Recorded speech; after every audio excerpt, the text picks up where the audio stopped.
is where the huge kegs and those that carry them. It's like an army of trucks out here too. There's like 40 guys carrying crates and crates of kegs. Huge kegs. I mean, if you're around the area, why not come down and steal one of these, right? I wouldn't try. I don't know if you want to be doing that. It is. You're good for the weekend. It's a beer army is what it is, and these guys, they're busy.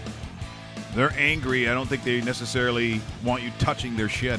Honestly, I wouldn't do it. And just before we went on, we're a little bit late getting on here as we broadcast live on the dedicated YouTube channel. The Acer computer decided it needed to restart. So all the things that go into making the production of the show were held up. Thanks, nerds. Appreciate that. Coming up today, and this will be a really fun show, quite a mix. Jimmy the Bag.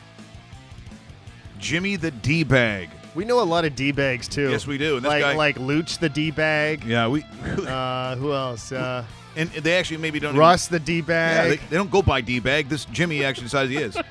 Sam Easton is the comic who's created Jimmy the Bag. I'm looking forward to this one. And so you're going to get a lot of comedy in there. You're going to get a lot of gambling tips because he actually is a bit of a handicapper too. So we're going to love that. We'll also get to our friend Adam, his guaranteed luck of the night. Not really. You might have wanted to have taken our Blue Jays and the over. And the over in the Braves game. And Bartolo Colon actually got the win. Was he running around the field after the game? I doubt there was no running, but we'll get to that. Also, Marty McSorley, the legend, he's got a lot to talk about. And as we get into these, sort of conference finals on the verge, I guess, of seeing who's going to play for the Stanley Cup, something that he's very familiar with, playing with some of the greatest players who have ever touched the ice. When you think about some of those teams, whether you're talking about Edmonton or whether you're talking about the LA Kings, just think about the Hall of Fame names that have surrounded him. This is a guy who knows what it takes to get a ring, no matter what the role. And he's got some real specific topics he wants to get to. And I think one of them that we're going to start with is going to be very, very surprising. So make sure you hang on and listen to Marty McSorley, who's coming up on the show today as well. By the way, thanks to Henry's Cameras, as always, Canada's Camera Store, Avi Studios putting together rawmickrichards.com, the site, and our very good friends at Eggplant Productions, Canada's creative hub. Check them out. Go to their website, too. You won't believe some of the stuff that they can do. And as we progress on the show, I mean, we're only, as I said yesterday, it was our 15th show, and technically we got everything right. For the first time, all the elements that go into making this look, the way it does, that was a lot of hard work. And Russell Graham, who very often is shunned, I think, sometimes in the show, ridiculed. Once in a while. But if it wasn't, I don't think it's that bad. If it wasn't for Rusty, we wouldn't be doing any of this. So a big thanks to Russell Graham, because without him, we're not doing this. I can guarantee you that. What was getting done last night was a tight game, and I think you're going to see a lot of this. We talk about gaming. We'll get into the handicapping with Jimmy the Bag a little later on, but I would think from here on in, if you're talking about unders, depending on what that number is going to be, Dave, for Pittsburgh and Ottawa, last night it was 1-0, was inside 7 minutes by the time Kessel scores, but I think you're going to see a lot of these kinds of scores. I don't know, if you're looking at the 1-0, 2-1. I don't even think you're going to see 3-2s for the rest of this series. Anderson has been brilliant, and trust me, if it wasn't for him, this 1-0 wouldn't be a 1-0 hockey game. Not even close. He's been lights out, and you know what? If you want to add a secondary Conn Smythe guy to that list that we made yesterday, it's Craig Anderson. Craig Anderson is part of the mix. Marc-Andre Fleury is probably part of that mix as well. It's going to be interesting to see what team he's going to play for next year. I hope it's the Winnipeg Jets. Now you've mentioned that before. Why do you think the Jets necessarily would be in the running for this? They need a starting goaltender that's been a veteran in this league. What they have moving forward is a couple of young goaltenders that look like they're going to be good. But there has to be some sort of, a stopgap, a mentoring between what is going to be and what is now. The organization clearly does not like Andrei Pavlik. He's an unrestricted free agent. They didn't even want him on the roster this past season. He was only called up because of how poorly the goaltending actually played. So, and you know what? I'll pinpoint goaltending. on why the Winnipeg Jets never made the playoffs, because that's the only reason why this team never made playoffs. Nobody could stop the puck consistently, and it was key. You're playing in the Central Division. You're playing against teams like Nashville and Chicago, St. Louis every single night. Minnesota, by the way, who had an awesome regular season. All those teams, much, much better goaltending than the Winnipeg Jets. Do you think it was, and again, it would be really difficult to say that you're going to give up at the time a couple of years ago on Pavlik and keep an Al Montoya? Because I think if you have Al Montoya, the times that he gets in and he plays very, very well, but someone I think in the show is going to tell you, yeah, but that's what a number 2 does. That's exactly the it. 2 only sees so many starts, and he's good for those starts, but he's not a number 1. Craig Anderson is about the only guy I can think off the top of my head who has gone from what at times a number 2 to a bona fide number 1. You know what? That's a really good point. The only other guy that I could throw in right now just off the top here, maybe a Brian Elliott, because Brian Elliott was known as a backup. He went to the Ottawa Senators for a bit. He was a starter. That never worked out. He went to the St. Louis Blues as a backup, turned into the starter. And that was that tandem system that they had at the time that was that worked for them. Yes. That doesn't happen very often. Yes, Jake Allen and Brian Elliott were together. And then of course he gets shipped to the Calgary Flames and turns into that number 1. Has a little bit of problems in the middle of the season. Chad Johnson takes over. And then Elliott kind of took back the net, and he was the bona fide number 1 in Calgary. I'm interested to see where Brian Elliott ends up, because the Flames are interested, but I think a lot of teams are as well. I was going to say, there's going to be a bit of a lineup, and if I'm the Calgary Flames, I got to address that goaltending situation, because simply the experiment that they have tried, and both guys had, moments of what it looked like, like even a Chad Johnson, it looked like, that he would be the guy, but both of them failed at really key moments when, look at Brian Elliott's last game. I mean, he got pulled after one shot. I mean, that's probably one of the more embarrassing pro things that I've ever seen. Unfortunately, yeah, that's exactly. I felt bad for him. So you kind of sit there and you go, okay, well, what is actually going to go on in that team? And there's a lot of questions, because you have 2 goaltenders in Dallas that no longer have jobs, because Ben Bishop signed with the Dallas Stars, and guess what? Ben Bishop is there to be their starter, so somebody has to leave there. It'll be interesting to see what this offseason looks like, not only because of the expansion side of things, but the protection lists. You can only protect that 1 goaltender.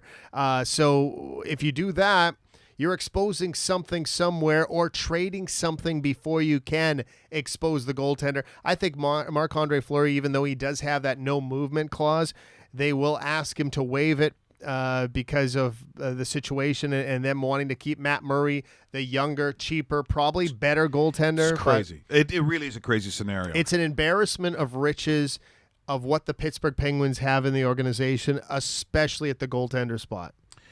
If you'd like to tweet into the show, you can do so at Raw Mike Richards, also at David Bastel. Speaking of things Calgary, you get one in early from our good friends in C-Town. Here's one from Z Manel at Highway 3 Crow. He said, by the way, nice hearing you on the podcast on the way into work in Calgary, like the good old days. Just so you know, we're also working as we progress on this thing. I'm glad you brought this up, that we will have streaming audio.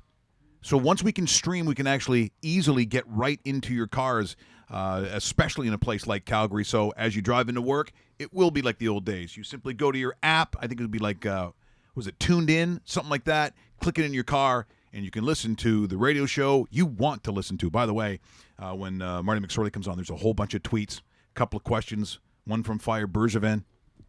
He's got a little crack for Marty, so we'll get through that. And by the way, to Fire Bergevin, happy birthday.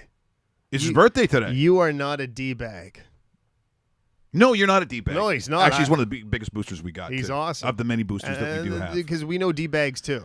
And apparently, for the NHL, why are you being D-bags to us? Every time we try to touch material, sometimes it seems like there's a copyright. We know it's not a copyright infringement, so we're still dealing with that.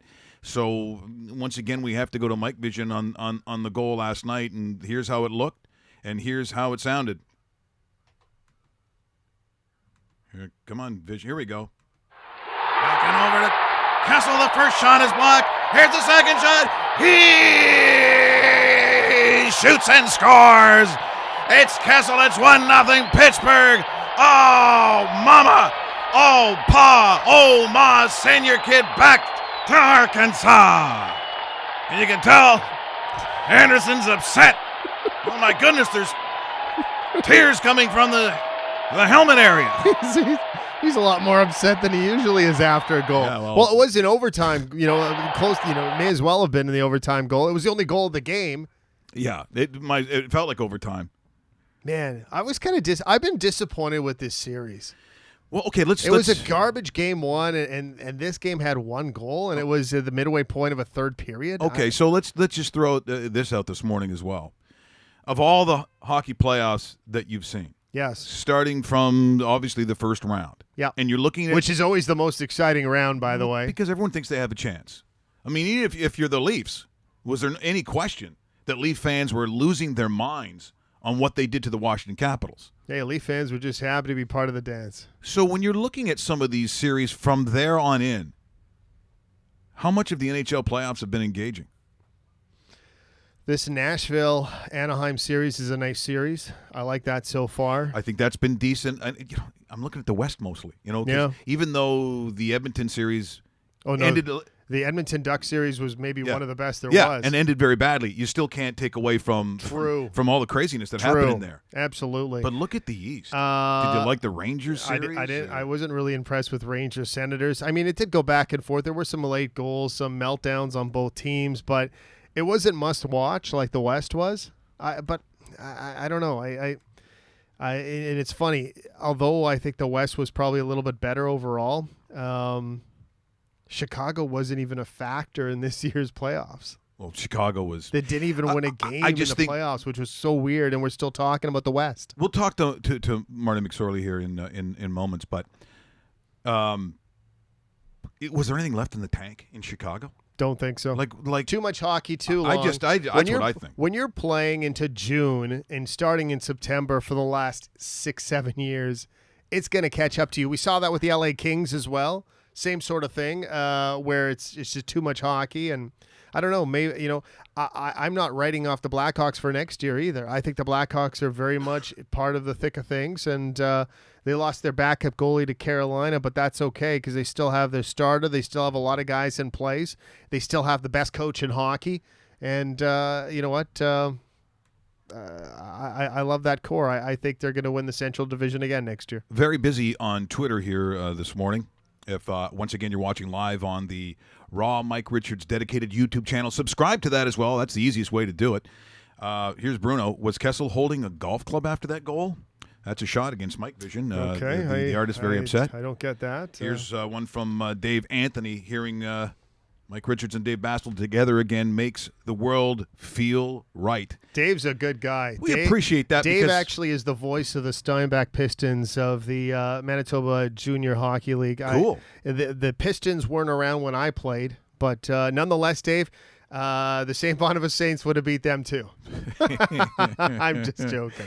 Okay, no, I'm not. Okay, good. Great jerseys, too, by the way. Love the jerseys on the Pistons. We love getting the response because it's so early. I mean, we're out here. It's like it's a bit of a vacuum, and we have no idea. We see some of the sort of responses that we get, and we know that people are obviously receiving it. But you can help us out when you can retweet stuff, when you can share, like you guys just did. Whether you go to my Facebook.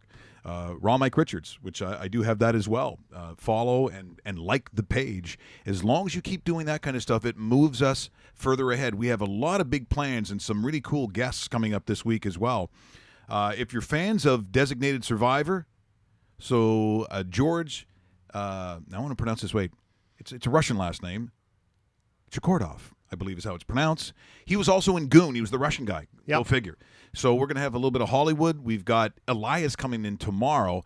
Elias was the voice of, what was it, Creed? Assassin's Creed. Okay. The big gaming stuff. But he does a lot of the gaming stuff. He's a lot of science fiction films. So we're happy about that. And then next week, I just got a word from Leo Routens. He's going to join us in studio. We hope to get a hold of, and if you're watching Sean Cullen, you're coming in. And we're also going to talk to Dylan Brooks. Now, Dylan, the University of Oregon, they had an unbelievable season. And if it wasn't for that nail-biter and Dylan Brooks was amazing. That loss against North Carolina, they would have been in the finals, and that was without Boucher, and Boucher was their big shot blocker. They had a chance to win the goddamn national final. They were that close. That's unheard of, because when you think Oregon Ducks, you think football, right? Well, you think now national you do. championship football team, but basketball, whoo. And you know what? I'll still remember the Dylan Brooks dagger against UCLA this year that upset the Bruins during the season. You thought, okay, they got something here. And they got something and here. And the UCLA Bruins. And see, when we're talking about engaging sports, we're just throwing out there a whole bunch of NCAA basketball. I'm on the edge of my seat. 100%. How do you compare that to some of the stuff that we're seeing right now? And look, the NBA, we're also taking a look at you, by the way. Although last night was a little bit of a circus as well. Here's another one in from Calgary here this morning. This from Burnsy YYC. He goes, Mike Vision reminds me of the old closed circuit fight days at Maple Leaf Gardens. Excellent throwback. I remember those things. They used to advertise. If you want to see a big boxing match, and that really, in the day, that was like the big thing to do. You go down, watch the big scoreboard, and it wasn't. You'd be sitting way back in the greens or the grays, trying to squint. Is that Muhammad Ali? Is he the dark one? Yeah, he's the dark one. That's how, and you had to pay money for it. Are we going to close in on Marty? Okay, so Marty's actually calling in from Los Angeles here this morning. So that's early. It's going to be. It starts with a 7. Okay. So when we take a look, and this is from 1987, and courtesy, I believe we're going to say, of ESPN and property of the National Hockey League. See the courtesy? Yeah. See what we're doing there? 1987 Stanley Cup, Marty McSorley being interviewed after they had just won. Look how young he is. Here's a couple things before Marty joins us. Look how young he is. And again, this is why you want to go and watch this video. Watch our show today. Look at the shoulder pads. Look at the size of them. It's like, what we used to wear in like mite hockey on this big-bodied guy. And here's the interview, and listen just how honest and how young. This is fantastic sound. You're going to love the pictures. Any drier, they seem to find more and more champagne. We're all getting wetter. I'm with Marty McSorley. Marty, I know it's difficult. I've been here before. Can you try and put into words what the emotions are right now, what you're feeling? It's like somebody lifted a bulldozer off your shoulders. It was just so much emotion, so much hyped up pressure inside that you had to win the Stanley Cup, and the guys were saying, we're going to win it for you, we're going to win it for you. And I had so much expectation, I couldn't realize what it was like. Finally, I'm holding the Stanley Cup, and it's a goal, the biggest dream of my life to win it. And it's just, I'm the happiest man in the world. I've reached one of the biggest goals of my life. Are you happy about being able to share it with family, too? That was always something that I think meant a lot to everybody that plays, because we all grew up as kids with parents watching and wanting us to do well, and then when you finally win it, you not only win it for you, but you win it for them, too. Well, my dad's always been there. He was always behind me. He was giving me so much great support, and I looked down after I handed the cup off, and he's at the end of the rink. He's got tears in his face. He's been here. He's been such a silent support for my whole career, and his name, my name is on the Stanley Cup. They can't take it away from us.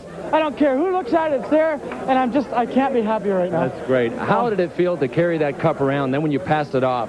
Well, the guys were saying to me constantly, they were saying, just grab it, carry it. They said, we're going to win the cup for you. Could you try and hit my mouth with a little of that? Mark Messier pushed me, and he says, carry that cup. He says, carry it, because they've been there. They were saying to me the whole playoffs, we're going to get it for you, kid. We're going to get it for you. Do your job, work with us. And these guys are 19 to 20, greatest guys in the world. They made this possible 2 years when I came here. They took me under the wing. They nurtured me every practice, brought me along, give me confidence. I love these guys. Marty, how old were you when you started thinking of winning the Stanley Cup? We all dream of it as kids. Do you remember when you started dreaming about not only playing in the NHL? Unbelievable. And guess who's calling now? Absolutely, all the way from Los Angeles, California, I believe. We go to the one and only Marty McSorley, who's a little older than that video that we just played for you on the air in 1987. Hey, Marty, my man, how you doing, brother? Thanks for joining me here today on Raw Mike Richards. I'm doing great, thanks. I wish I was that age again, that's for sure.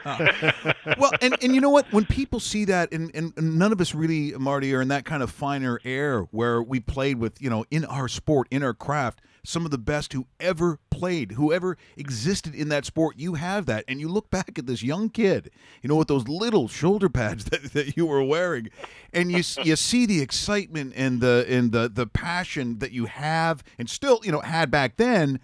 What would you say to the kid all these years later? Would you have changed anything? Well, it's funny because I see a lot of young guys. I go to a lot of junior games. I'll wander into the locker room, say hi to the coaches or general managers that are a lot of the guys that I played with and against and had a ton of respect for. And you'll talk to the junior kids, and so many of them are such good young men. And I'll say to them, really enjoy the journey because it's such a great journey. And I'm like, climb over those obstacles.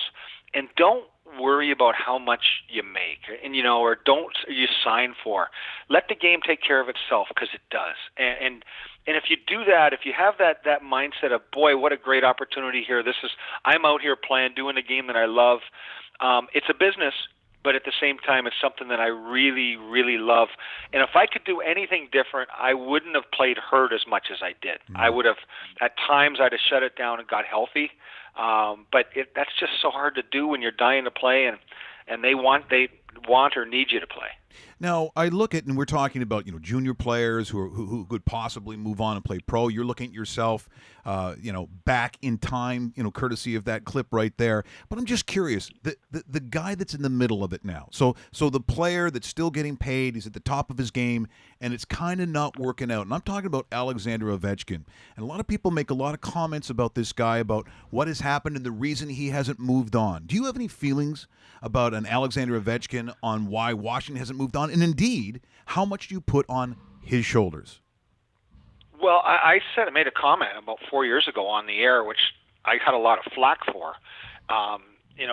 Working with Jeff Merrick, who I really like, is a really good hockey man. Yeah. And Jeff said, well, Alex Ovechkin with an MVP caliber year. And I looked over and said, no, absolutely not. He's not the guy we want the young kids looking up to. He plays 3-minute shifts. He sucks the life out of his bench. Everything had to go through him. The power play had to go through him. Every power play is on for two minutes. Second and third line had no continuity, and the coaches were under pressure. I had heard that Dale Hunter was told by the owner, you can do whatever you want, but two guys are going to play, Salmon and Ovechkin, period. And so, you'd seen a number of coaches change. Now, Barry Trotz is a very good coach. And I think Barry Trotz understands what wins in the playoffs. Alex Ovechkin has to learn what playoffs represent and how you get there, and less goals can mean a much better player. And I know that there's guys saying, oh, you got to open it up and just let them play. You can't cheat to score in today's playoffs, because you lose hockey games. Because odd man chances, other teams score goals. You have to play through the game. You can't wait for a bounce. In the regular season, you play back-to-back games against poor teams. They don't have a chance to study you as much or play it. And you're going to score your goals, a lot more power plays. But everybody knows what people are going to do. Great players have to create from nothing. And that's what Sidney Crosby does. Guys like Kopitar, Getzlaf, they create from nothing. And I'm not sure if Alex Ovechkin had Datsuk had Igor Larionov, who was a phenomenal mentor for those young Russians in Detroit. And you saw so many of those young Russians in Detroit be very, very successful. And I think a guy like Larionov and Fetisov were great examples. Ovechkin was handed so much so early, and now he's got to kind of suppress his own fame a little bit and say, okay, what do I need to do, and allow Barry Trotz to coach him and play the game the way it's meant to be played. And if he doesn't score a goal, he can be a positive influence on that hockey team. I don't think he's grasped that yet. And I don't think the culture is quite there yet, and Barry Trotz is trying. That's interesting, Marty, because I buy on to everything you're saying there. But let me add on to it here. This guy is 31 years old. We're not talking about a 22-year-old hockey player that's only been in the league for a couple of years. Has that timeline expired for Alex Ovechkin, where simply it cannot work in Washington under these circumstances, and they may have to blow this thing up? No. I don't believe that at all. Okay. Because I think there was a wake-up call. It was not the last Olympics, the one before, when Datsuk took, 3 of the penalty shots, and they were in the shootout, I believe, against the U.S. They never used Ovechkin. The Russians never trusted him. And I think Alex Ovechkin, he's got to be a smart enough guy. And I know he's a competitor. We see that. We see how he loves to score and how he loves to compete. That's not a factor. If I saw him stand there and not compete, I'd really be worried. Mm-hmm. But I think that, guys, famous players, and it's not rightfully so, use a guy like Dale Hawerchuk, for instance, that if they don't win, people think that they just didn't accomplish what they need to accomplish. Alex Ovechkin has to look at that and say, if I'm going to leave my legacy and my mark, I have to figure it out right now. And I think under Barry Trotz, he's made great strides, but I think these playoffs have to be a wake-up call for him, because Dale Hunter sat him on the bench, and they were actually a better playoff team when he did. And when Barry Trotz pulled them back, that has to tell Ovechkin something. So if you blow him up, if you're a team, do you want to add a $8, $9, $10 million player that you're not sure you can win the playoffs with, it would be really interesting to see how that played out. If there was the option of or the thought of trading him, but I don't think they are, and I don't think they need to blow it up. I think he's too much of a competitor not to go back to him and say, hey, let's figure this out. We're in conversation with Marty McSorley here on RawMikeRichards.com. And, the way the game has changed, I thought it was interesting that Ryan Johansson had a lot to say about Ryan Kesler after the last game. And for what he had to say, I think a lot of people probably feel the same way. But my only question is, for someone like yourself who played the game, is that really the best way of going about it? Because I don't think necessarily a player stops doing it because his feelings were hurt in a post-game press conference. Well, he's not going to. But I can tell you, after Ryan Kesler scored 40 goals with Vancouver because everybody was checking the two Sedins, who were marvelous players. And the next year, I walked into the coaching room with one of the teams before the game.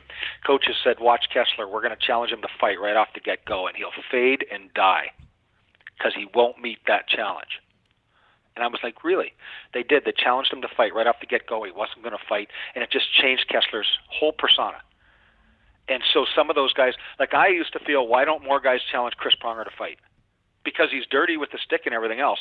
Owen Nolan would, and I can tell you it certainly changed how people played against Owen Nolan. He'd go out, challenge a guy to fight, and then he could kind of just play his game.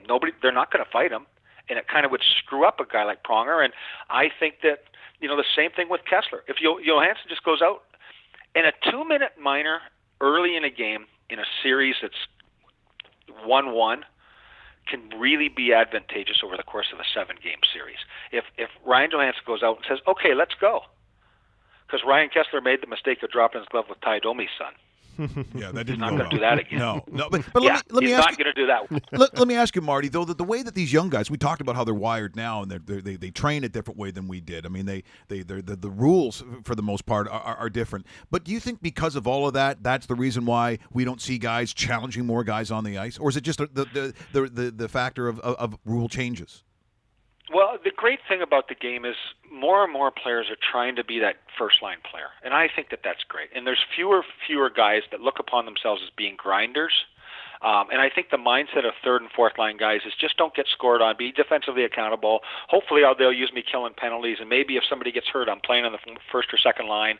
But they're not looking to be those type of players, and that mindset is gone. But if you look at the playoffs, I watched these games, and during the regular season, if this was one of the first 20 games of the season, there'd be 1 million penalties called. And the way that the game is played, the big guys mean a lot more in the playoffs because the rules are a lot looser. The game is a lot harder, a lot tougher. These guys are getting finished by everybody, every opportunity. And it's to say that the rules have changed and everything else, it's still playoff hockey. And I think that if Ryan Johansson just says to Kesler, backs up and says, let's fight, I would be really interested to see how Kesler reacts the rest of the game.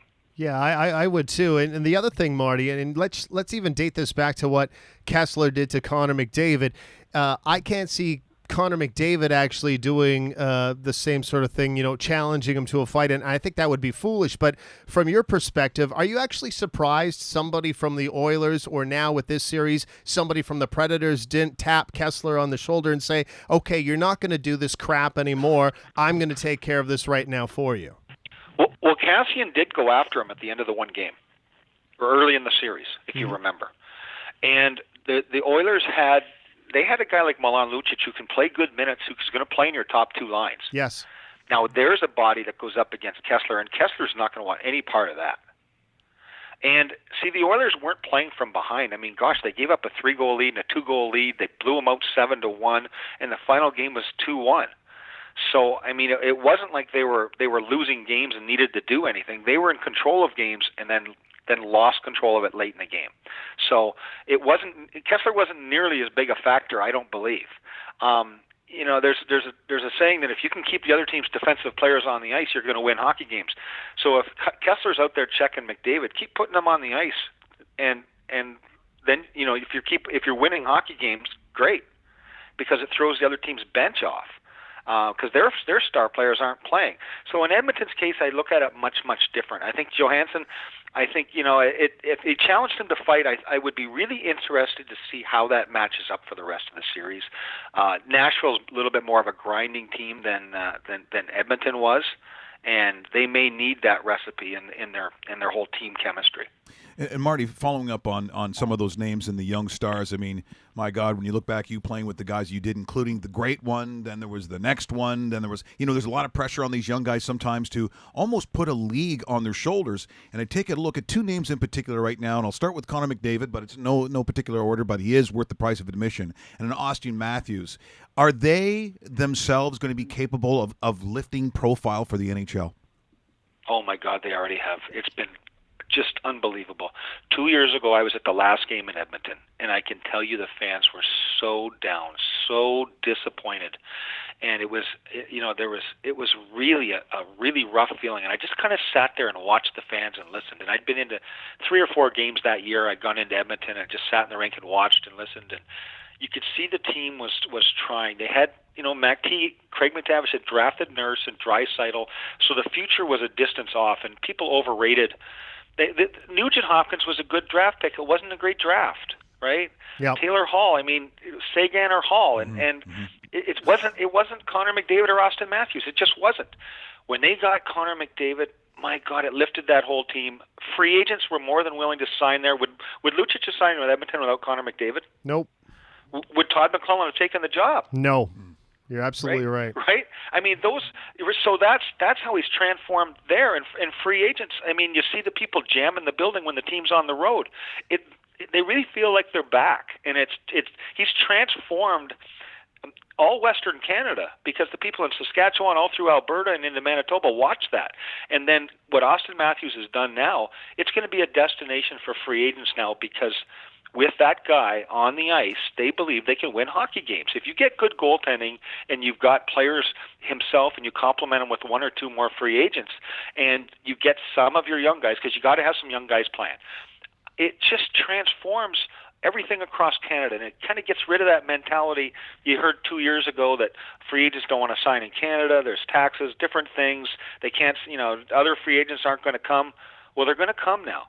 They really are, and it's great for Canada. It's great for hockey across Canada. The people are so fired up with the amount of teams in the playoffs and having so much success. Marty, thanks so much for taking the time and joining us here on the show today. It's been a long time since I've seen you. I think the last time was in Calgary.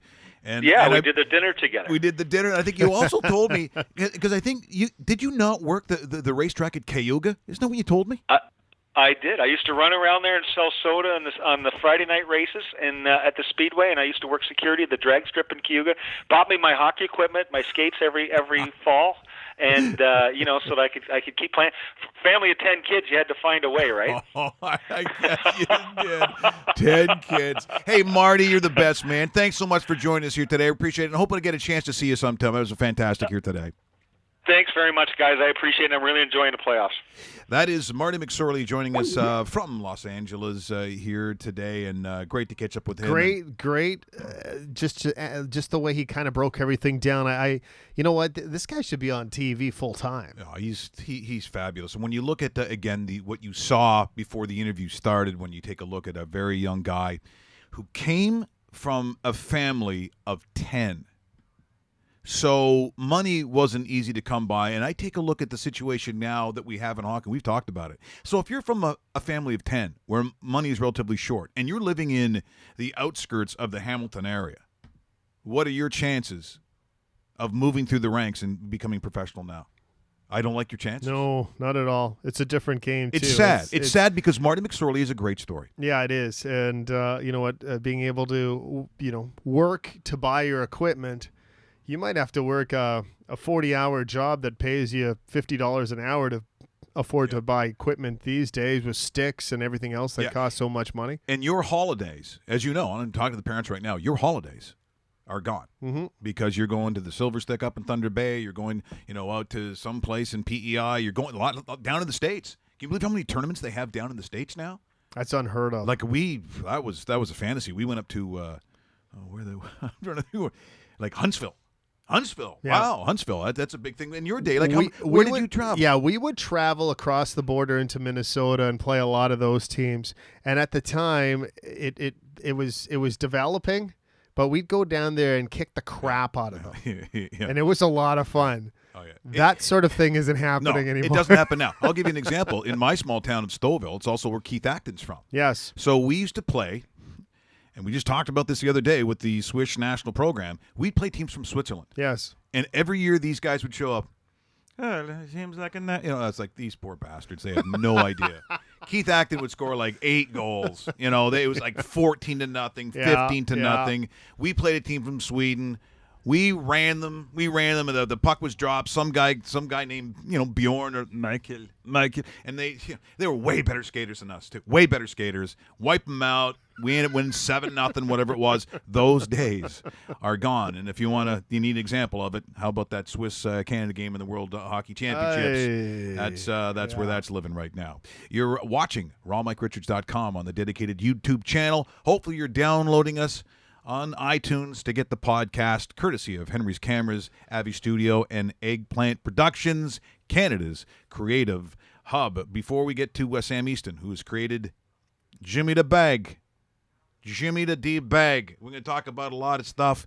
Do we actually have like a little video of it? So we'll play that before he comes in. But I do want to get to some of the stories from last night. If I'm looking at the NBA, Boston gets through it. 115-105, and it was a Canadian named Kelly. Kelly, you say? Yes. Had a big pot in it last night. Hello, Kelly. Yes. Too bad, Americans. 197 Celtics.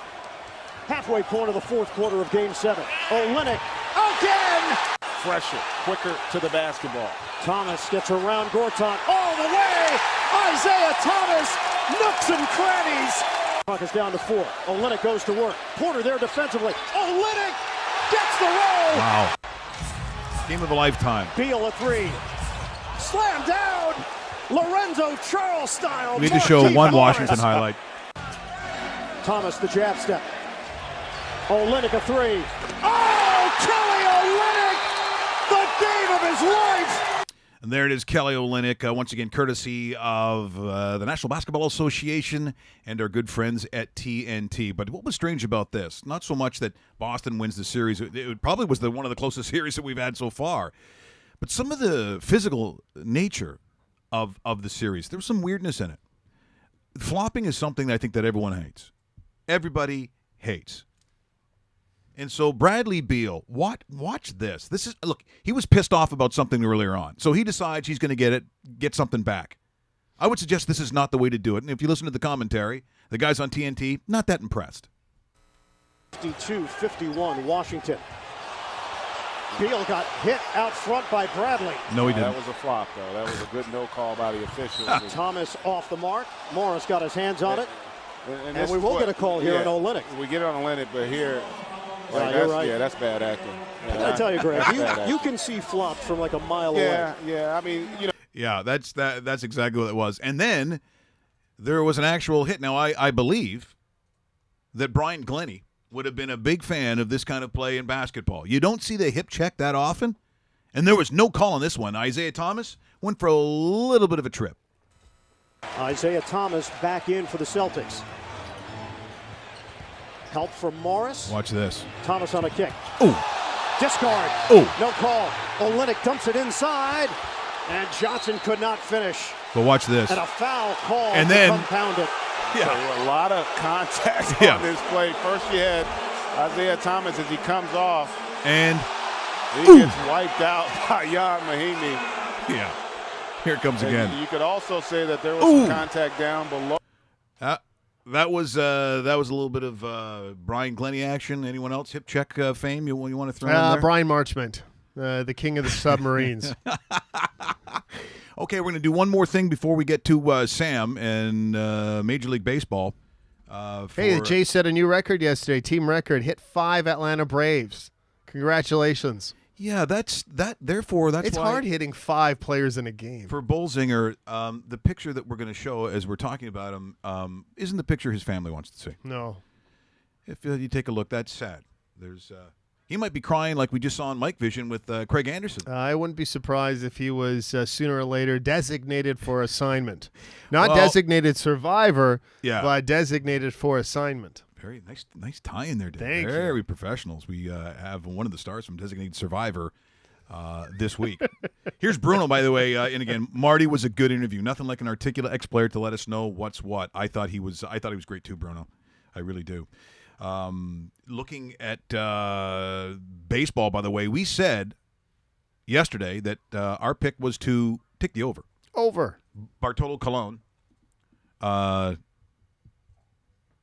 wins, actually gets the win.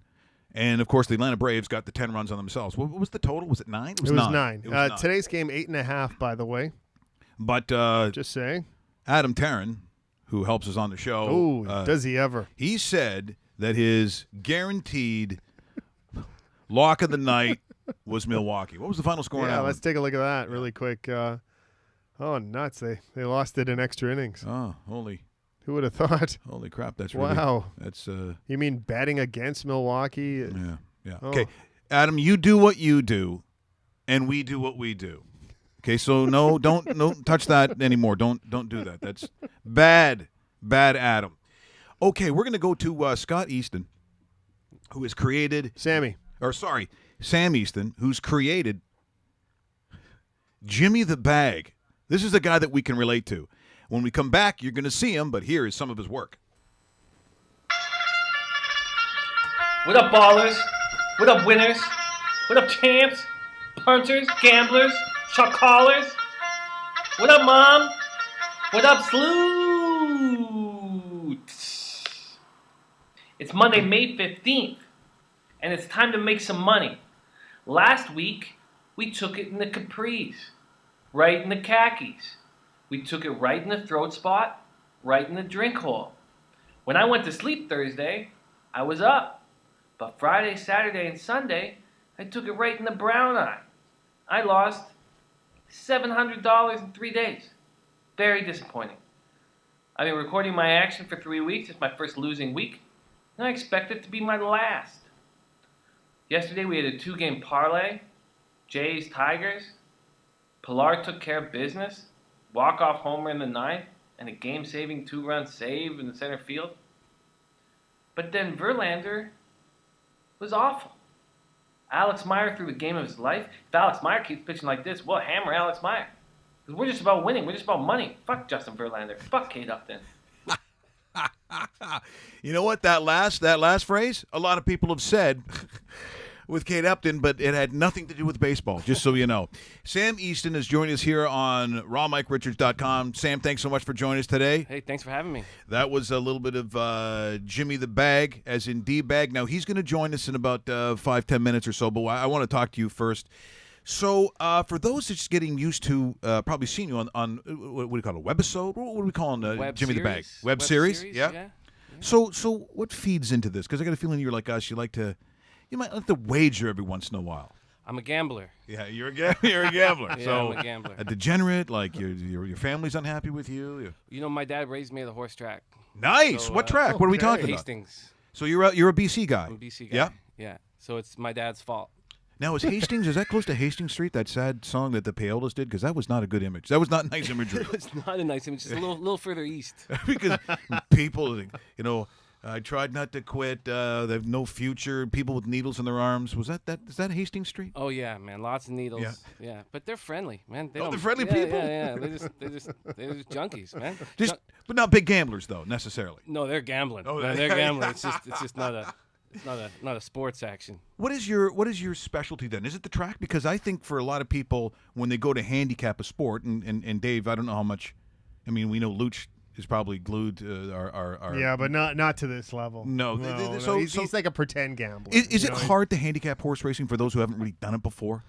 Well, the big races, the Derby, the Preakness, the Belmont, the Breeders' Cup races, you study them for 5 months. You're watching all the prep races for 5 months. So all of the punter, like the punters will do well on those big races. It's when you go up to Woodbine and play 10 races The 7th race is a bunch Yeah. of pigs. Yeah. You know, Sure. Yeah. You know, You don't know who the hell 6,000 these claimer. horses are exactly. And those are the races. Like, Now, those are can the you races read a that lose. form? So you're going up there, you have no idea. You're looking at all the different stats that you get on the form. If people realize that that's sort of where it's their mini resume of what they've done, where they've been. Can you break down a racing form pretty quickly, though? Oh yeah, Yeah. My dad taught me, and it was very important that I understood the form.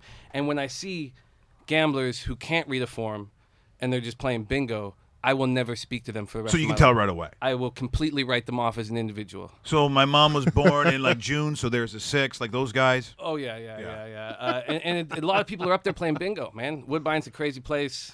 People are betting, like people bet on tons of races, right? They'll be playing hammering a race every 4 minutes. They're not studying the form. It's just luck for them. And here's the sad thing, Sam, and we've been to a couple events up at Woodbine, and wherever your track happens to be in the city where you're watching or listening here today, the real sad thing about horse racing is even if you don't know a whole bunch, you're not like a handicapper like Sam, or it's a great night or day of entertainment where generally the parking is free. If you want a couple of beers, you can do that. They usually have an area where you can get food. Like if you want an inexpensive, fun night, and you talk to a guy, you see a guy like that with hat on sideways, or in the old days it was like probably a guy with cigars, something, rolled up. You're like, let's just they're friendly people. If you're going to talking to people at the track, they love to talk about. They love to share stuff and go. It's been lost, and I'm afraid that with the way the economy goes in some of those towns, that they're taking away the ponies. They're taking away the track. And for those who've never been, who think it's only about the gambling, and again, us sitting here, that's what we do, but they're missing the point of the pure entertainment, and it is a bit of Sport of Kings. There is a majesty to this thing. Oh, it's special. It's a great place for families. It's a great place to bring children. It's such a special place, but it's a dying sport. Mm-hmm. So you got to go to, I go down to Saratoga every summer. See, that would be there's a great idea. If we talk about rawmickrichards.com, we're going to go on, God forbid, a Jimmy the Bag vacation experience where half the people might get arrested, the other just get really sick. But what a great idea that would be. Oh, well, there's 30,000 people there every day. There's families, bands. It's special. You feel that magic that existed 30 or 40 years ago. But I mean, I go to the off track in Chinatown, and there's no magic there. There's no. Yeah. It is. There's horrifying things being said by people. So the off track is a dirty, grimy place. But I've always felt so comfortable in those grimy places. I'm with you, brother. It just feels like a and home. no windows. Give me no windows. I don't need to see the light. No. You had some success at the Derby this year, just a couple of weeks back. Can you tell us about that? Yeah, well, I've had a simple formula for the Derbies for, I'd say, the last 5 years, and that's I take my horse and I bet it to the field, and then I take the field to my horse. So I'm really hoping, because generally the reason why the favorite's been winning for the last 5 years is because the prep races give us so much information. Now that you have a point system to qualify for the Derby, we have so much information on these horses. We've watched them so many times. The favorite is the favorite. The favorite is generally going to win because for the last 5 years, every single winner of the Derby has had an unbeaten 3-year-old season. Sure. So I'm hoping that so I had Always Dreaming, and I was hoping that Always Dreaming would get, just snipped at the wire. You when you take your horse to the field and the field to your horse, you really want your horse to come second in some long shot to win. So I was fortunate. Like a massive long shot to well, win. That would be looking great. at Lee would have been fine. 33 to 1. Yeah. So I hit the exactor. So the exactor paid out 373 or 337, and each bet was $78 because it's $2 to the field each way. So I have people who come in with me on that bet. So it was okay. I mean, when Orb won and Golden Soul came second, that paid out $982 for the $2 bet. Big. Which is good. Yeah. I get my mom to invest. I got my sister. See, this is where the story gets sad. I like the invest part. It's investment. Man. It's an investment. But so my sister cashed in. My sister had. She was at Hastings, and I told her what to do, and she walked up to the teller, and she had the two. She had to the field and to the field too. So the one bet missed, and the woman was like, "No, that's not a winner." And then she gives her the other ticket, and it's like, $4,000.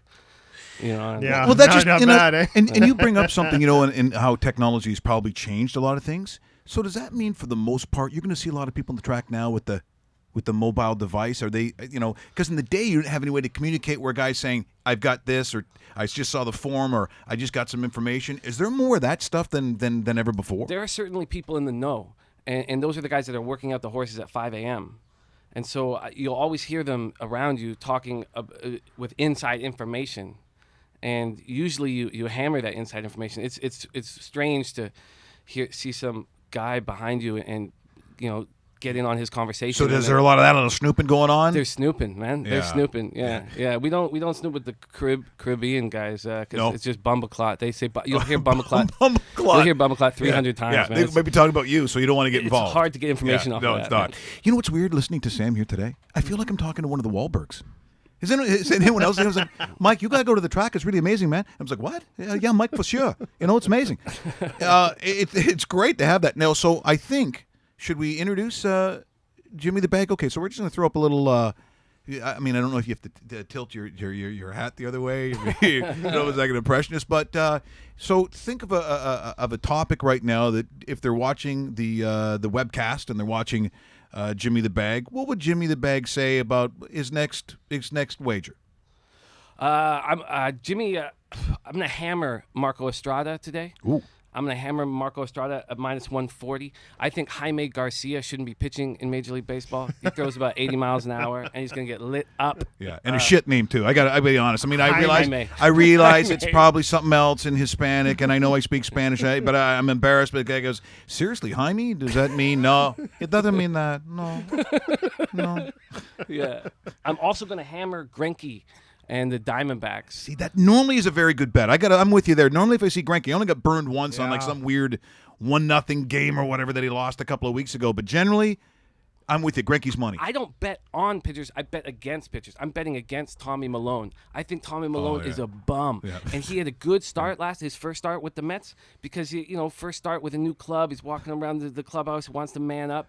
But that changes after your first start. Now his left arm is going to tell a story, and it's going to be a sad, sad story. You know? Poor Tommy Milone and his family back home waiting for the money, and they're not going to get any. You agree with that? You're a baseball guy. I don't mind that at all, because the Diamondbacks are home. The Mets starting pitching is just terrible. Like, how many people are on the DL with the Mets this year pitching? It's like the reason the Mets aren't going to do anything against the Nationals is because 4 of their pitchers are on the sideline, and guys like Tommy Milone are starting. Jays have the same story. Yeah, well, J-Hop's the only pitcher out on DL right now because Sanchez is back. But Lariano. Yeah, but fifth guy, though. I think they're happy to see him sit down. And anytime this Bolsinger guy could take a seat or DFA'd, probably should happen today. The Bags lost 4 straight days of action. Man, my sleuths are worried sick. I'm not able to give them the loving they deserve when I'm short on pocket, and so I need to hit tonight. I'm gonna hammer.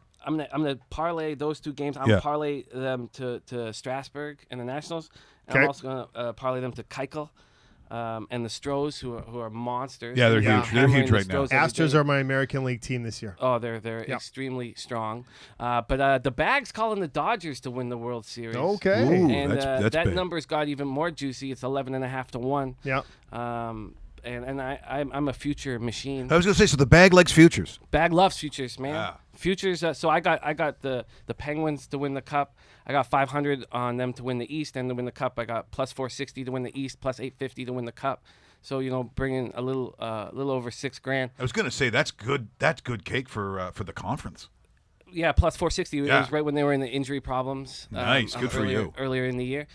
And I need that cash, man. Yeah, I need that know scratch. You don't want to end up back on Hastings streets with the guys who are lying on the ground going, you know what? I like French wine. No, you don't. You're drinking your own urine. Let's be honest. You're not talking French wine. Okay, Bag. As far as NFL futures, have you dabbled a little bit in win totals at all? Because I got 2 of them for you. Sure. I got the Patriots over 11.5 wins because I think that's easy money, and the Raiders, who I think are the second best team in the conference, over 9.5 wins. Oh, I like both those. Yeah, that's good. That is good, David. I have a rule about the NFL, and that's that I don't make bets until the regular season starts because of DUIs. Yes. DUIs. Yes. Yeah. And that stupid injury that happens in the preseason where why the hell are you tackling your own player there? You just wrecked his knee. It's not even injuries that concern me. It's the domestic charges. It's those things that happen. It's those off-season things that happen in the NFL that happen off the field that fear me the most. And we still have about 3 more months, 2.5 more months before these guys actually What's get the to over-under camp. on charges, man? I say another 10.5. Here's another tweet in from Calgary. But I happen to know that this person has an experience at Woodbine. He goes, you haven't lived till you go to the track and sit in the backstretch restaurant where the grooms, hot walkers, and exercise riders hang. That's pure entertainment. Oh, and you get inside information.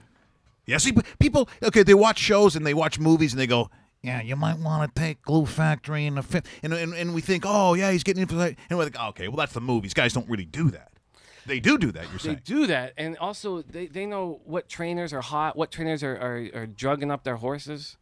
Ooh, that's controversial. It's very controversial. I don't know. I mean, you guys running the 100 meters, we get. Guys running the shot put. But what kind of drugs are we talking about? Well, on Sunday, I was at Chinatown off track, and these 2 guys behind me, one was a walker at 5 in the morning, and he was saying that he That's a good sign for him. In Chinatown at 5 o'clock in the morning. Oh, I'm a walker. Sure you are. Yeah, But he was saying he won't bet Churchill because he has inside information that there's all this drugs going on in Churchill. Is it steroids? Are we talking like a steroid? Yeah. Yeah, the same steroids Ben Johnson uses. Nandrolone? Oh, okay. Yeah, Nando. Well, yeah, Ben Nando. won.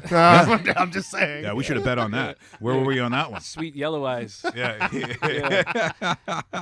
Well, this has been. You know what? You got to come in more often. We still got time. We got time. Okay, we got one lots more of time. question. Preakness. Now, the thing about the Preakness, and of course the Belmont in about a month from now, you get these newcomers coming in to spoil the party, New kind of thing. shooters. Exactly. Yeah. Is there anybody we should be anticipating that could challenge Always Dreaming? That's no. I think Always Dreaming is going to win. I think Conquest Mo Money is a you're going to get a crooked number, 15 to 20 to 1. I think I'm hammering a straight exactor, Always Dreaming, the Conquest Mo. Now, Money. when you say for those watching and listening, crooked number means what? Means you're going to make some money off of it. Yeah. Okay. Yeah. Crooked number means that the odds for that horse to win are going to be juicy. Yeah. So it's same thing like in NFL. You want to throw up crooked numbers and not field goals. You know. Yeah. See, because the thing I was pissed about is just in the last 48 hours, Royal Mo is out. Like, he's done. And he was actually a horse that might have been able to push somebody. Only because Battle of Midway looked so good in the Derby, but there's a true belief that the California horses are no good this year. That's interesting. Well, Mastery would have won the Derby, but he got hurt in the San Felipe Stakes. Okay. Mastery probably was the best 3-year-old in the country, but other than that, the California horses look weak. What about Irish War Cry? What happened there to the beautiful Irish? He loves the name, Bag. He loves the name. I'm just saying. And by the way, a very thirsty horse. If they'd had Jameson's waiting for him at the end, he would have won for a fucking sure. Man, he got crushed, right? He is the one who crushed Classic Empire and J-Boy's Echo right off the out of the gate. He broke left and crushed all those horses, and they got hurt. So Classic Empire is a big question mark how he's going to run. I'm betting against Classic Empire. I think he got beaten up in this last race. I don't think he had a nice 3-year-old season because he got hurt. He had a cracked hoof. I think. And it's short between. It's only 2 weeks between. It's so crazy. hard to do that. I hammer usually the winner of the Derby in the Preakness, but then I bet against him at the Belmont. And the Belmont. I think That and makes longer race as well, right? And we have one Triple Crown winner in 30 years. You bet you get great numbers when you bet against the favorite. I'm not even gonna have Always Dreaming to be in the top 3 at the Belmont. I'm gonna go in for a big giant score. Yeah. And go against them. Well, good luck to you, Bag. I love it. You know, you got to come in again. You've been fantastic here today. Oh, man, I Look, love we're gonna be you. talking gambling like every day. Let's grind, man. I'm off to the off track right now, man. Like, and I got to be honest. So I'm even looking at an offshore right here. You're talking about the Blue Jays tonight. Yeah. If you want to take the run line, you get a 2.5, a 2.5. If I'm saying the decimals, 2.5 times your money on that against Jaime. Yeah. Garcia. And we hit lefties hard. And Jaime he'll be very giving. 4 o'clock start, by the way. 4 o'clock. It's a getaway day because they're in Atlanta tomorrow and the next day. That's true. I'm going to put $50 on that game. There you Oh, go. make it 100, man. Hammer it. You got 50. You get an extra $50. You only Do got it, $50. do That's it, what Bag I'm style doing. baller. Yeah, and let's talk about. So, if people want to see Jimmy the Bag on the web, how do they do that? JimmyTheBag.com. Also, I drop action. My action's on Twitter every day Oh. at Jimmy the Bag. I film all my action every single day for people to see how glorious the bag rocks, man. Well, you got to make sure you attach it to this now. We want you on this now. I love it, man. Yeah, When you bet yeah. with the bag, the money's in the bag, Yeah, man. there you go. You got to like that. Let my salutes know. There. Just become best friends. Yep. Great promo, too. Yeah. You want to go do karate in the garage? Yep. It's time! Absolutely. By the way, do you bet MMA? Would you bet MMA? Or? You know what? I got a buddy that loses every single time when he bets MMA, and then he won the whole card one time. So now when he sends me his bets, I don't send them into my bookie. I take them. Yeah, very nice. So I cheer against them. Thanks to Jimmy the Bag and, of course, our good friend from Los Angeles, Marty McSorley. Let's get ready to rumble! Fun show today. You got a lot of information. We'll make sure that Sam, a.k.a. Jimmy the Bag, comes back. Thanks to Henry's Cameras. Thanks to Abbey Studios. And, of course, thanks to Eggplant. Tomorrow, Elias, the voice of Assassin's Creed. If you're a gamer, you want to catch that one. Have yourself a great day. Bye-bye.